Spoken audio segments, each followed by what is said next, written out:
काल प्रसार माध्यमामधून जयंत पाटलांची मुलाखत बघायला मिळाली. सुसंस्कृतपणाचं आव आणून त्यांनी अलंकारिक भाषा वापरून धमकी देण्याचा प्रयत्न केलेला आहे.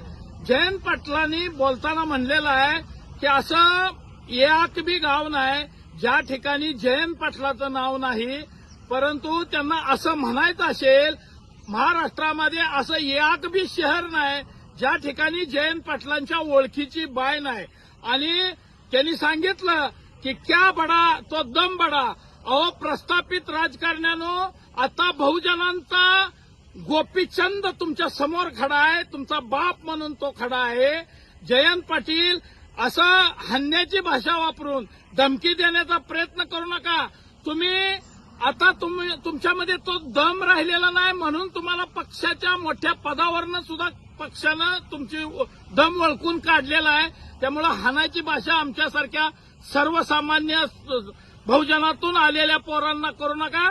आता तुम्हाला सुट्टी नाही.